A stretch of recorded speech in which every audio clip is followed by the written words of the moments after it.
Here's what you can look forward to on this episode of The Nice Guys on Business. Well, there's a process to it. In simple terms, it's all about saying the right things in the right sequence. The very, very, very first step is you really got to figure out who are your best clients, right? So whenever, students come on and work with me, I sit down with them and I'm like, okay, who do you work with? A lot of times they don't even know who their target audience is. So we really need to figure out who you really want to reach out to, who's going to be the best client for what you offer, because that's going to be the lowest hanging fruit. Then once we figure that out, everything else that we do, like the copy, everything that we write revolves around who we're targeting. Do you have an iPhone or something inferior? I have the Galaxy S7. I had an iPhone for a while, but I actually hated it. So I was happy when I lost it and I went back to Android. Hello, my name is Inigo Montoya. You killed Strickland. Prepare to celebrate. Need an education on how to grow your business? The Nice Guys are here to help. Learn about great customer service, networking, and how just being nice can help you prosper. Now, here are your hosts, Doug Sandler and Strickland Bonner. I'm welcoming back. Hey, Doug! Thank you for doing that. Appreciate you taking care of that for me.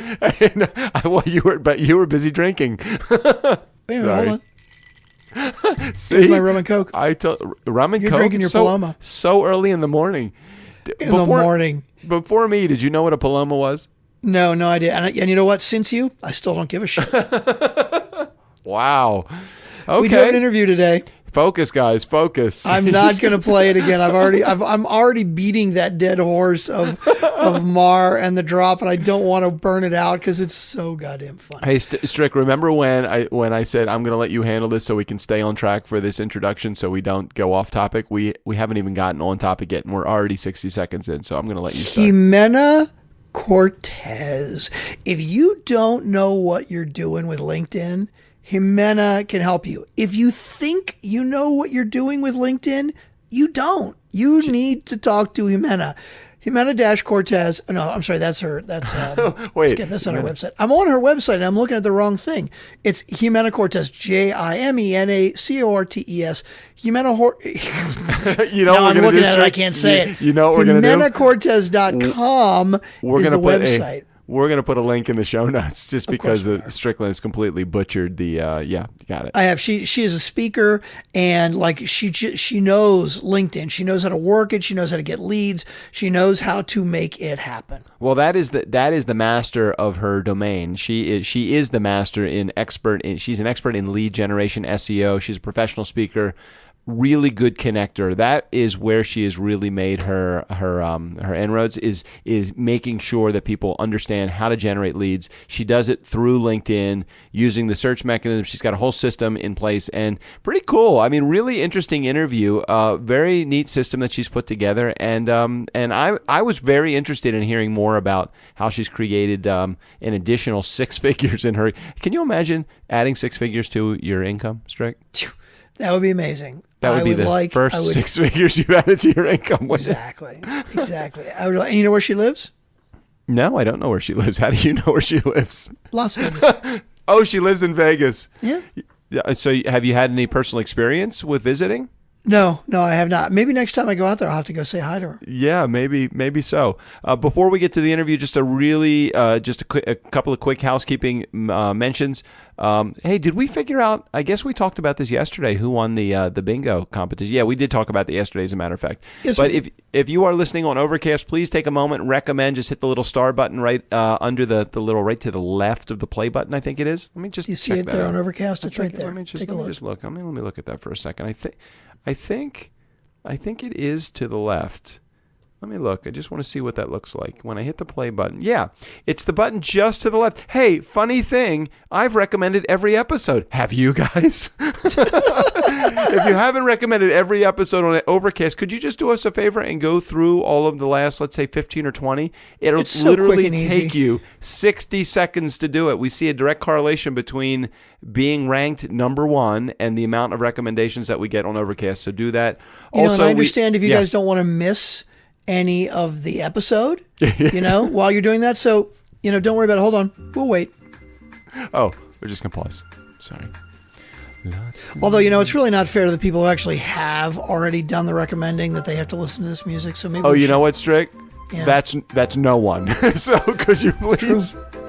Yeah. Well, no, that's not true. We do have. We're still number one in business on Overcast somehow, and we're pretty high in the recommend. We're just not as high as we were. Somehow, I love it. Well, we did talk about all the stats yesterday, and we did get to that thing that we said that we were going to get to that we haven't done in the last several months, which is our Amazon purchases of the week. Amazon purchase of the week, yeah. Yeah, can we do that like first thing? We did that first thing, I believe. We did it first thing Tuesday, yes. Okay, all right. So let's get to the interview with Jimena Cortes. She is here, and we had a good time interviewing her. We are affiliated with the C-Suite Radio Network, and are we still affiliated with the Greatness Podcast Network? I don't know. Why don't you ask him? Because I know we have a site, we have a page on the site, and we have our logo, but there's no way to actually get to our show from that link. Chris, you silly man, we are waiting for you.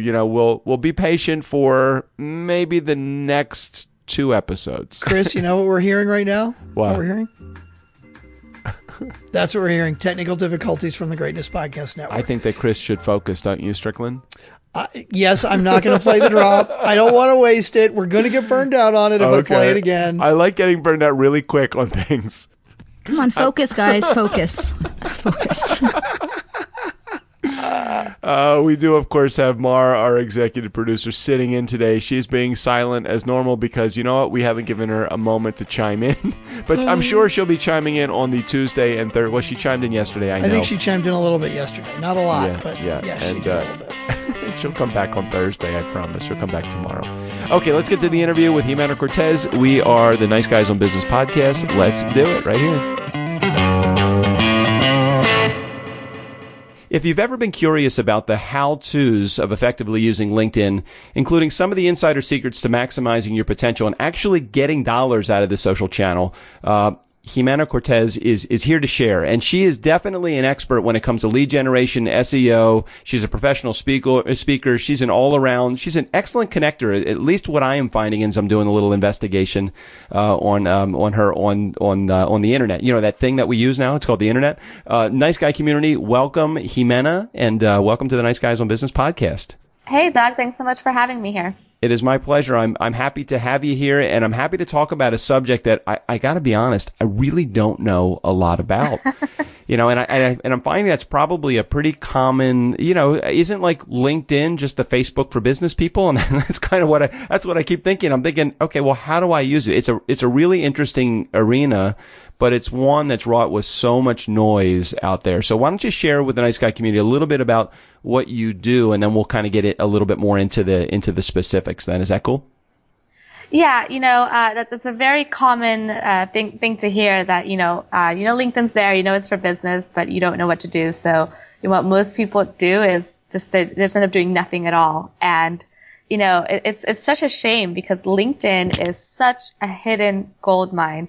And I just want to start with a quick story of how I really discovered it for my own business because it really came out of necessity. So I started a company back in 2012. I've been doing internet marketing since 2008, mainly working for other companies, and that's how I got my experience. So through in my own spare time, so what I was doing was a lot of media buying. So I was buying traffic for advertisers on all kinds of different websites and, running campaigns like that. And we were managing ad spends of anywhere from $200,000 to $400,000 a month. Mm-hmm. So, but during that time, I also got interested in organic traffic. So that's coming up at the top of Google, and Google ranks you there. So, SEO for the actual technical term, right? Yeah. So, I got really good at SEO, and I was like, with all these skills I have, I'm just going to go off and start my own company. So in 2012, I'm like, I'm so confident, and I start my company. And what I didn't realize was, while I'm really good at getting websites to the top of Google, I wasn't so good at getting clients to pay me for that service. Right. Or when you get people to come to your website, it's like, okay, well, now what I do with them? I got the traffic. I can't figure out how to convert it. Okay. This is interesting. I find that a lot of people that I talk to are in this spot. They've kind of learned some of the tricks to SEO, and then the conversion part they fall apart in. So keep going. I'm enjoying this. Yeah. So 6 months go by, and I had about like a 3-month buffer, right, with unemployment. But so now I'm at the 6-month mark, and in 6 months, guess how many clients I was able to get? I'm going to go with 0. How many? Gee, you have no confidence in me. No, I do, but the story is leading up to. I don't think this is going to have a happy ending, but maybe it does. Tell me what you did. How many did you have? Well, I had one, but one was not going to pay the bills. Right. So, I was like, you know what, forget it. I'm just going to go get a marketing job that pays well. I'm going to go back to corporate world. I love that. When all else fails, rely on somebody else to pay me.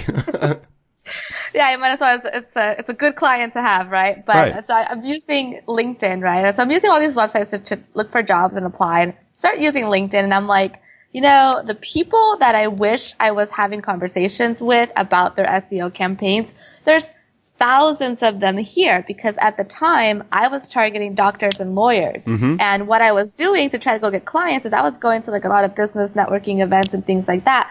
But the challenge with that is you're limited by the people that, for example, are in that geographic area that decided to show up to that event. And then everybody's there trying to pitch you their services too. So it's kind of terrible. But on LinkedIn, I can be laser specific as to what kind of attorneys I want to work with, what kind of doctors I want to work with. So, at this point, I have nothing to lose. So I start connecting with all these different people. I start having conversations. And within 2 weeks of doing that, I got my next SEO client. The guy is still with me today. He's an estate planning attorney. Super great guy. He's referred me a ton of business. All right. So wait, before you even move on. So let me just understand this. So you say you're able to laser focus on the exact market that you want. So in your market was attorneys and doctors. So specifically the products and services that you were offering, which is helping people rank higher on SEO, was being the thing that was the product, and the target that you had was doctors and lawyers. Is that correct? That's correct. Okay. All right. I just want to make sure I completely understood that. How do you do that? I mean, how do you just use the search box, or is there something is there a system? Is there something specific in place to do that?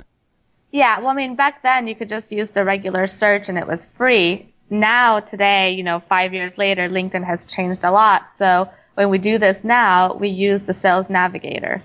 Okay. So take me from there. So now you've landed, you have your one client, and now you've landed one through this fine-tuned targeting, which you discovered, it sounds like, because you were looking for a job. Right. Okay. So you said, holy shit, there's actually a search thing that could actually help me target on specific industries. And that's where you found your second client, because you had one before and now you had a second one. Okay. Take me from there. Yeah, so when I saw how much easier and quicker that was than everything else I was doing, I just decided to focus on getting my clients through LinkedIn and grew my business that way. So 5 years later, I did not have to go get a job. I was able to get more clients that way, grew my business to 6 figures, really great living, and making way more money than I was before, especially at a job. And okay. So, all right. Well, hold on. You took a huge step. That was a huge step. You go from 2 clients to 5 years later. And in the meantime, I'm thinking, well, how did you pay your bills with 2 clients? Because that still wasn't enough to pay your bills. So how did the gradual, was it through trial and error, you figuring out something? I'm assuming that you have some system that you've created that's amazing. And I'm sure it is amazing if you've been able to stay out of regular employment for 5 years. So how did you get from 2 clients? How do you now find the third client? Rinse and repeat? Just the same thing it was basically, I just kept doing the same thing. I kept connecting with people on LinkedIn, sharing content, having conversations, getting them off LinkedIn onto the phone. And then I was just getting clients that way. So now, just by following that process, which I discovered, I fine-tuned it over the years. Yeah, LinkedIn has changed over the years, but that's still to this day our number one resource for getting high-value clients into our company. We get referrals and stuff here and there, but you can't rely on referrals. That it comes and goes here and there, But we're consistently, I have leads coming in every single week, mostly multi-million-dollar medical companies right now, and that's who we're working with as clients, because I can, again, be able to laser target them and find them on LinkedIn, have conversations, and get them as a client. Okay, so it sounds like what's really cool about it sounds like you're using some level of search mechanism in order to find the industry or get drilled down to the specific industry that you're looking at. But your goal is not to have this entire process automated. It's still about engagement. It's still about building relationships. It's still about building trust. So how do you go? So give me a little bit more meat. I'm very curious. How do you go from the search box to getting them on on the phone? Is it because they must get bombarded? I know I do specifically, and I don't even have a paid account on LinkedIn, but I get bombarded all the time in my, whatever you call it, the in-mail or the inbox. Yeah. Everybody is prospecting. How do you craft a good letter? How do you craft an elevator pitch? What do you do to actually get them engaged? Well, there's a process to it. In simple terms, it's all about saying the right things in the right sequence. So, the very, very, very first step is you really got to figure out who are your best clients, right? So whenever, students come on and work with me, I sit down with them and I'm like, okay, who do you work with? A lot of times they don't even know who their target audience is. So we really need to figure out who you really want to reach out to, who's going to be the best client for what you offer. Right. Because that's going to be the lowest hanging fruit. Then once we figure that out, everything else that we do, like the copy, everything that we write revolves around who we're targeting. So, for example, after I figure out who I'm targeting, then you go into the profile copy and, most profiles on LinkedIn, they read like resumes. But that's boring and you blend in and you sound like everybody else, right? That's what everybody else is doing. Of course. So in order for you to pique someone's interest in working with you, you have to stand out. You have to make yourself seem like the authority in your market, and you are the go-to guy or girl for whatever industry they're in, for whatever thing you're selling. Okay. So, go ahead. I'm listening. Go ahead. So you want to write your profile more like a sales letter. So, most people's headlines, for example, they're going to say, CEO of XYZ company. Well, that's boring. Sounds like everybody else. And unless XYZ company is Fortune 500, I have no clue what it does. So when you say you write your headlines, are you talking about engagement through, this is the initial engagement that almost like it's the prospecting letter that you're writing to them. Where are you hitting them with? Are you hitting it through email? Well, I'm talking about your profile. I'm just talking about what they see. All right. I got it. Okay. So right now you've dropped back. This has nothing to do with your prospecting. This has to do, you're building your credibility through your profile. Well, that's the first step that you have to do, because when you reach out to someone, what's the first thing they're going to do? Check your profile. Exactly. If they're at all interested, or if you even have a chance, they're going to see who you are. They want to know what you do and what you're all about. Is this somebody if I look at somebody's profile and I see every 9 months they've changed a job, I'm like, I don't even want to deal with them, because I'm feeling like I might be a client of theirs for 6 months, 8 months, and they're going to be gone. Yeah. Okay, I got it. Okay, so your profile is ultimately very important, it sounds like. It's very important, because when you don't do this part right, everything else, even if you follow the other process I'm going to talk to you about, you're not going to get as good results. I've tested it. And you want to think of your profile as like your wardrobe when you're going to a business networking event. The more successful, the nicer your clothes look, the more people are going to be attracted to you. So you're doing the same. And the way that you do that on social media, for example, is through compelling copy. And also, if you can add media to your profile, like video testimonials from your clients and things like that, that also helps in your credibility. Interesting. Okay, so we've built a credible profile. So now take me through some of the prospecting aspects of what you do, or is it too complex to break it down into that simple science? No, I mean, it's very simple, because you already know who you want to go after. So it's just a matter of, looking at the different ways that you can target someone and really getting clear as to who your audience is. So you can target people by geography. So if my customers are only the United States or only in a certain city, I can target that. If there's a certain job title like CEO, CFO, HR manager, all these different people, if they're in a particular industry, you can target by industry, by company size, by what groups and interests that these people have. So you have a lot of different targeting options. So once you figure out who your ideal client is, now it's just a matter of reaching out to them. The better your profile looks, the more people that are going to accept your request to connect, because you want to impress them. You're trying to do business with these people, so that's why the profile is so important. So you reach out. Yeah, go ahead. No. I was gonna say, just continue on with that. But it's interesting that most people, it looks like, it almost seems like they have an okay profile, but it's not. It's nothing like jazzy. Are there certain really effective words that you can use, or is there like a glossary of terms that you can use for LinkedIn favorite words, or these are the ones that are most effective in somebody's profile? Well, it's not so much a particular word per se. It's more like this whole psychology behind it. So. I've written my profile very result oriented, because I'm trying to get people to hire me for our marketing services. So what I do is I talk about the successes I've had in marketing campaigns for some of our clients, because at the end of the day, that's what people are paying us for that result. Yeah, Jimena, So, I noticed on your website, your case studies, the ones that are your clients, they are truly incredible. I mean, I was stuck on that page on your website because I kept seeing, wow, she's got some huge results and so many happy customers. And yeah, it totally makes sense. I mean, you can't show me 50 clients that are happy and think, well, this chick is just bullshitting me. I mean, that's not what it comes down to. What it comes down to is the people that are on your website, there's just too many for you to be BSing. You know, it's Right. too real. So not too real, but you know what I mean? It's just so incredible, huge results. And I loved that page. It's almost like I want you to put that page as your homepage because that's the one people are like, holy shit, she really does a good job with us. And it is, they're all very believable too. So, I know that you've effectively used that, but I would tell you, hats off. Very good job of making good use of the people that are your clients. Thank you. And, there's also a methodology to getting the correct testimonial and case study from them, because most people will say something really boring like, oh yeah, I worked with this person. They did a great job for me. I was very happy. Right. Well, okay. It doesn't that's great. it doesn't say anything. I don't know what happened. So Right. I always drill my clients like, hey, how many leads did you get? What did you make off of it? And in what time frame? Yes. So one that I haven't posted yet, because this one is recent. We have a medical company that we're working with. They sell like digital equipment. It's like, $400,000 for a machine. Yeah. So in the 90 days that we have been working with them, generating leads through LinkedIn, they already have 6 contracts in the works. So oh my gosh, the total amount of $2.4 million. $2.4 million worth of contracts from the leads that we got for them. That's ridiculous. And thinking about their market is so micro niche. I mean, so small. It's got to be. And there's got to, you can probably name the amount of people that could buy their services in their regional area, probably on, in the dozens rather than in the thousands or in the tens of thousands.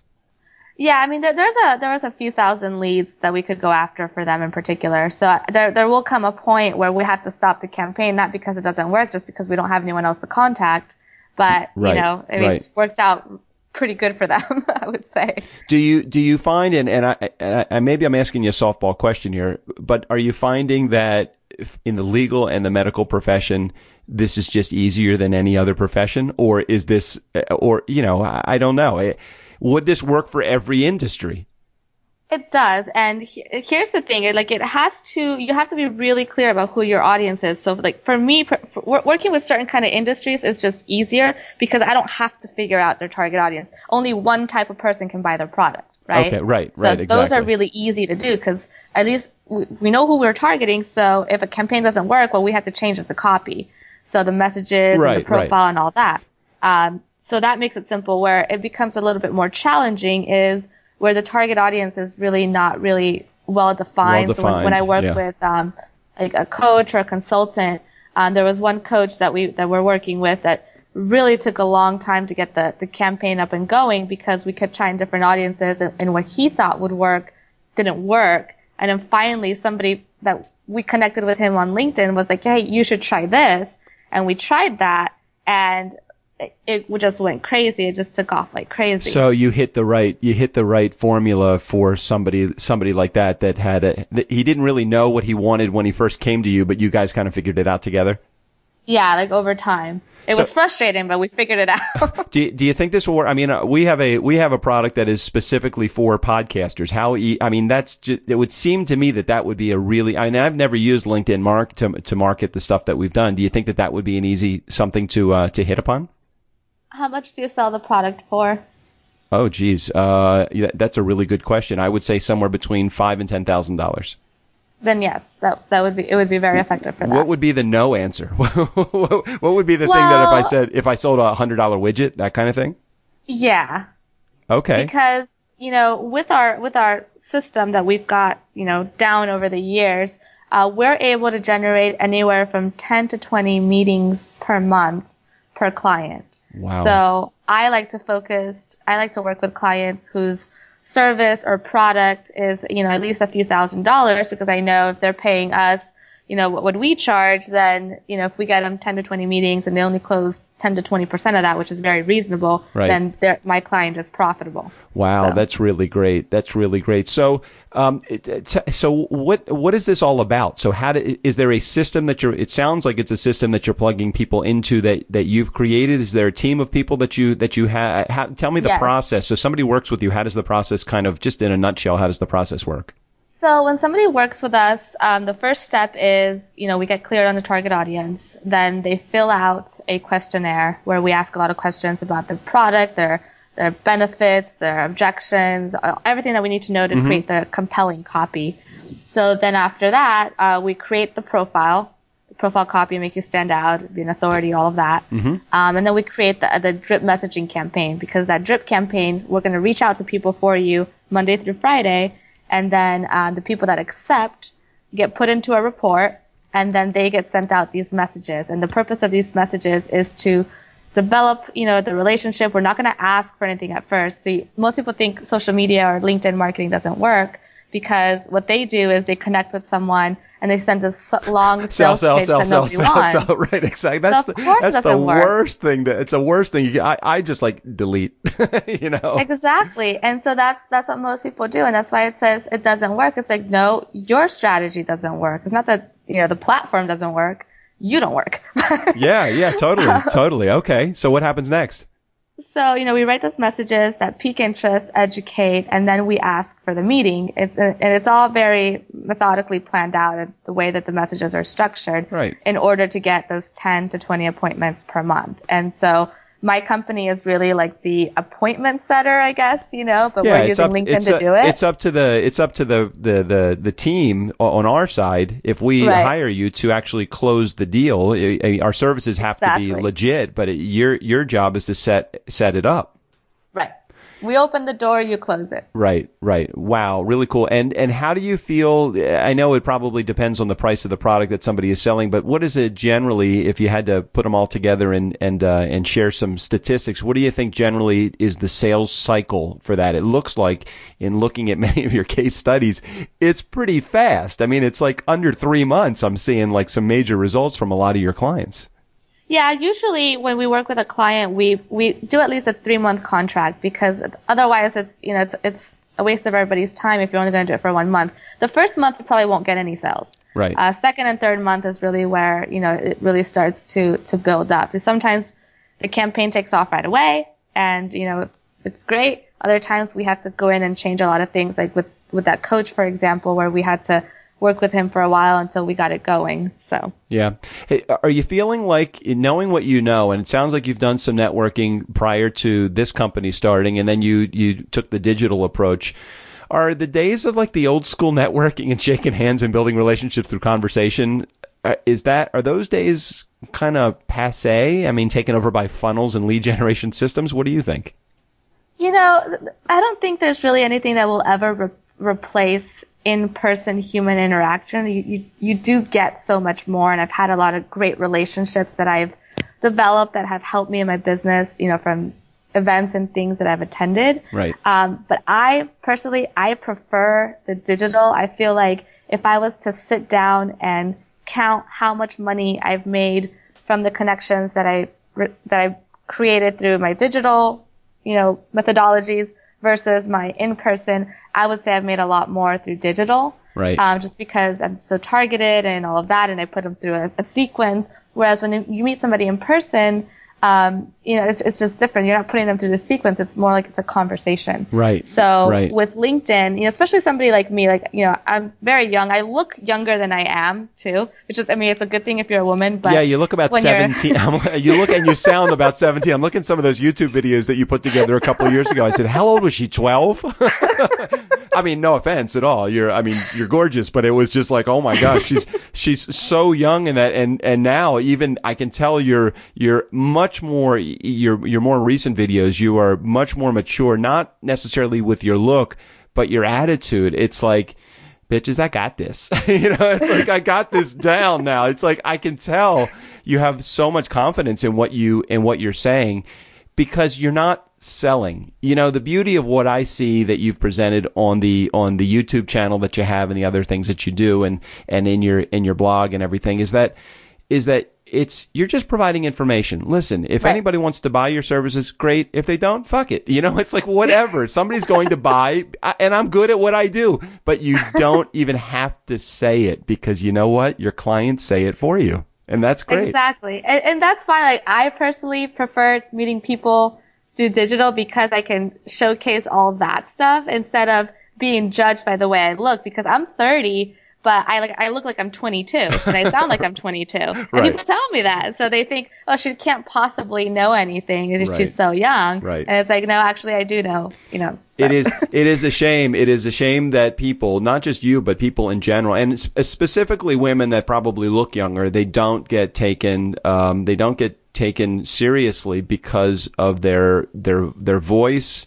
And, you know, I can tell if somebody looks at your video, they're going to think in 2 seconds, they're going to say, well, what the hell can she know? She's 12. You know, and it's like, no, listen to her. Just give it a minute. Just listen to what she has to say. I promise you, she's actually really good. And then look at these fucking, these testimonials that she's got on her website. She's really good at what she does. So, if our nice guys, sorry, I get all excited when I have somebody that actually I get on the program with me, that I've had so many people come on this program. We've had this program for about 2.5 years now, and we've done hundreds and hundreds of interviews, and you can tell when somebody's just delivering shit to you, and you can tell when somebody has got just this quiet confidence, and that's where you are. So you fit into a really good zone, and I appreciate you bringing that to our show rather than well, let me tell you about this great system that I have, and it costs this amount of money, and you should buy this. I can't believe you haven't done this yet.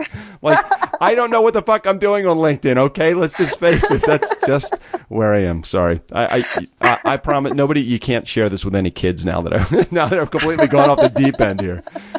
So, if our listeners were interested in getting a hold of you to talk more about the services that you offer, how can they do that, Jimena?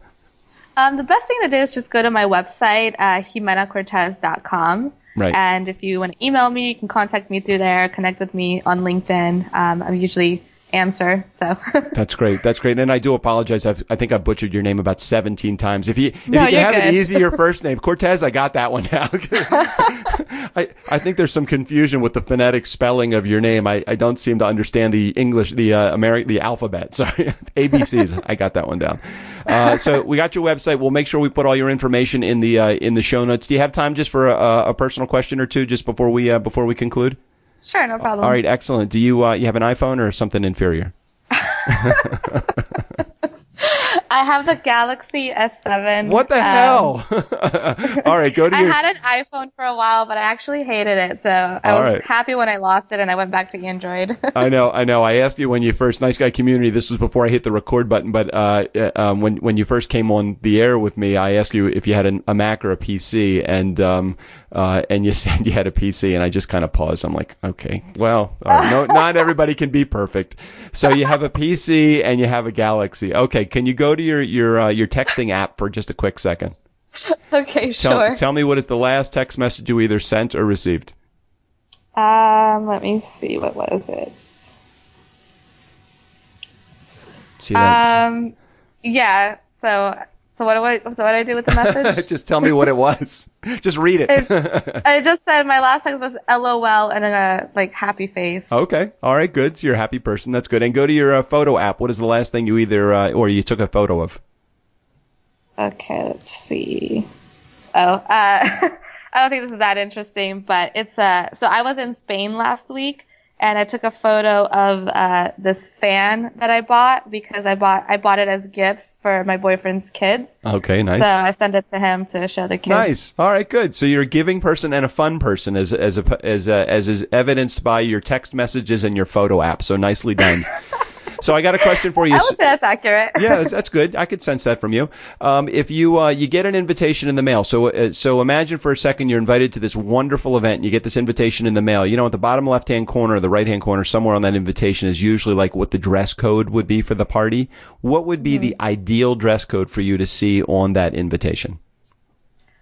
Elegant attire. Elegant attire. Okay, so you're like black tie is okay for you, gala gowns, that kind of stuff.